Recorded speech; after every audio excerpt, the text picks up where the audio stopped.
cukup saya saja yang terpeleset. Jangan sampai kalian juga ikut terpeleset ke dunia terorisme. Karena kalau sudah terpeleset itu sulit keluarnya. Sulit, sangat sulit keluarnya. Ini sangat pahit bagi kami. Saat kami dijauhkan dari masyarakat dan keluarga, itu sangat beban bagi kami. Karena kenapa? Karena biar bagaimanapun kami adalah bagian, walaupun terkecil dari masyarakat. Saat kami dijauhkan dari masyarakat, kami ini seperti ikan tidak di dalam air.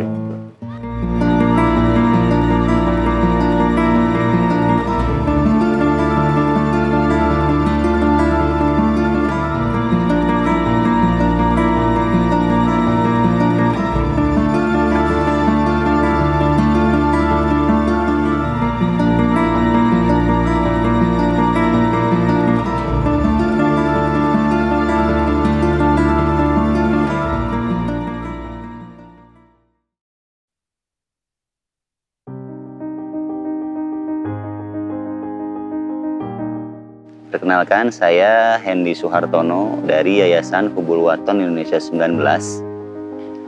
Alhamdulillah saat ini kami berada di wilayah Sentul, tepatnya di Kampung Muhara, Desa Bojongkoneng, Kecamatan Babakan Madang. Di sini kami dari Yayasan Hubul Waton Indonesia 19 mencoba mendekatkan diri kepada masyarakat. Kenapa mencoba mendekatkan diri kepada masyarakat? Karena memang pada tahun 2011 kami terlibat kasus terorisme, terutama saya terkait di dalam kasus bom buku. Itu sempat membawa kami ke dalam tahanan lumayan lama dan sempat menjauhkan kami dari keluarga dan masyarakat. Ini sangat pahit bagi kami. Saat kami dijauhkan dari masyarakat dan keluarga, itu sangat beban bagi kami. Karena kenapa? Karena biar bagaimanapun kami adalah bagian, walaupun terkecil dari masyarakat.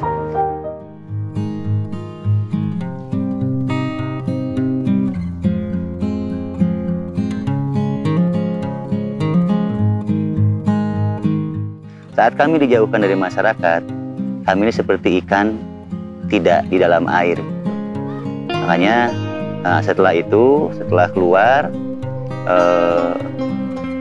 2018 yang lalu ya, 9 Maret 2018, saya berjumpa dengan seseorang dari Densus 88, satu institusi yang dulu memang menangkap kami. Setelah keluar, kami banyak berbincang dengan Pak Martinus Hukom yang sekarang sudah jadi Kadensus 88, dan di situ beliau memberi tantangan kepada kami, bisa nggak kalian ini membuat satu wadah yang di dalamnya itu orang-orang yang sudah kooperatif, dan di wadah itu kalian bisa bersama dan bisa membentuk usaha untuk kesejahteraan bersama.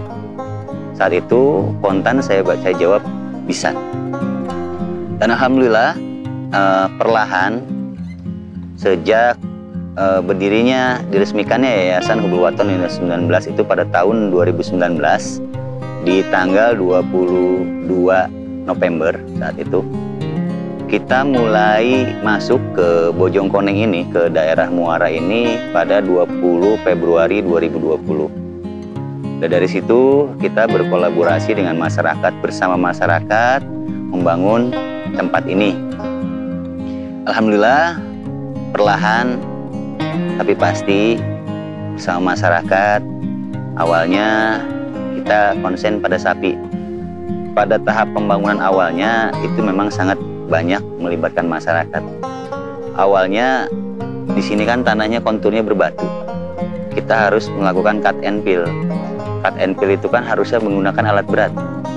Tapi di situ kita tidak menggunakan alat berat karena saya pikir kalau pakai alat berat pasti masyarakat jadi penonton. Nah, disinilah saya mulai membangun pagar sosial bersama masyarakat. Walaupun secara material kita memang rugi, tapi hasilnya ini dari pagar sosial ini kemudian menjadi matematika sosial. Alhamdulillah itu bertahan sampai hari ini. Kita bersama masyarakat saling jaga. Kita menjaga mereka dan mereka juga menjaga kita. Alhamdulillah juga di sini kita sudah mulai mengembangkan selain sapi ya. Kita juga ada nanti mungkin sudah dilewati di sana tadi ada pertanian rumput gajah yang mau rumput itu untuk pakan sapi. Selain itu juga ada peternakan ikan hias. Kenapa ikan hias yang lebih kami pilih?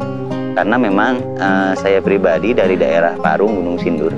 Di sana memang banyak sekali petani ikan dan prospeknya ini terlihat bagus karena ikan hias jenis neon tetra ini memang untuk diekspor keluar, terutama 5 negara itu. Nah, dari situ kita coba budidayakan di sini pembesaran. Walaupun awalnya ada kendala itu kami anggap wajar dalam usaha ya. Tapi kemudian alhamdulillah kita sudah bisa menyicipi hasilnya walaupun belum keuntungannya gitu.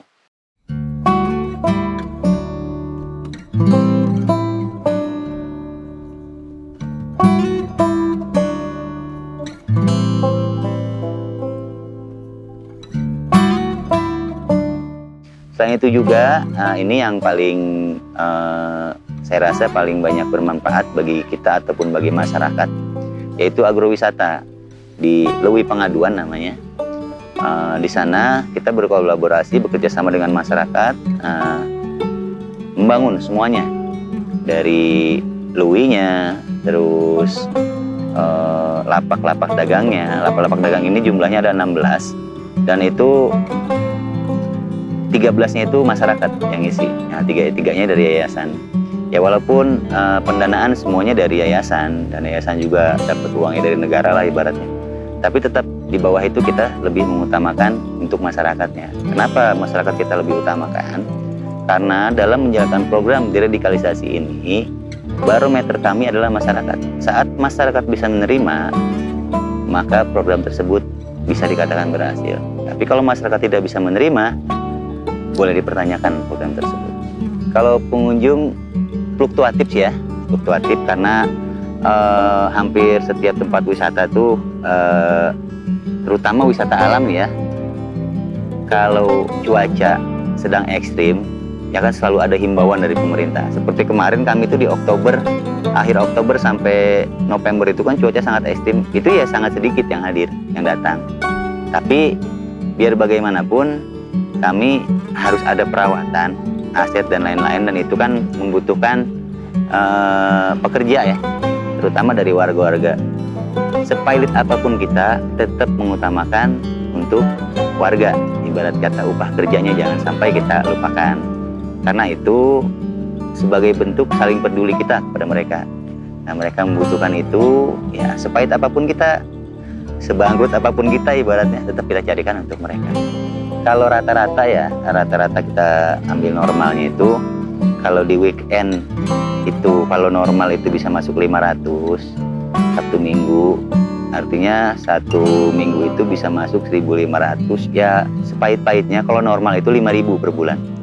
5.000 pengunjung per bulan. Itu harga tiket memang kita sudah agak naikkan ya, kalau awal itu kan kita cuma 15.000, karena memang fasilitas kita bangun, jalan, parkir dan segala macam itu membutuhkan biaya. Nah, untuk membayar itu kita naikkan menjadi 30.000, dan itu 30.000 itu kalau di sekitar sini tetap yang paling murah, dan fasilitas jalannya bisa dilihat, bisa dirasakan, sudah lumayan seperti itu.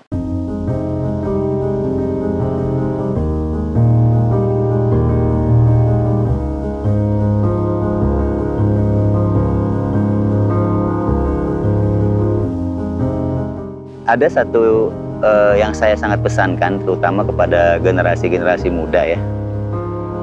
Cukup saya saja yang terpeleset. Jangan sampai kalian juga ikut terpeleset ke dunia terorisme. Karena kalau sudah terpeleset, itu sulit keluarnya. Sulit, sangat sulit keluarnya. Sehingga makanya saya sering mengadakan acara-acara FGD itu untuk anak-anak muda, baik itu di Karang Taruna, pesantren ataupun SMA. Ya, intinya pesan saya, generasi muda ini jangan sampai terpleset seperti saya. Dan satu lagi, jangan ragu dan jangan takut untuk usaha di bidang peternakan dan pertanian, karena itu menjanjikan. Apalagi sekarang pertanian itu sudah berteknologi, sudah banyak rekan-rekan atau teman-teman kita yang memang mau turun langsung untuk memberikan ilmunya dalam pertanian dan peternakan.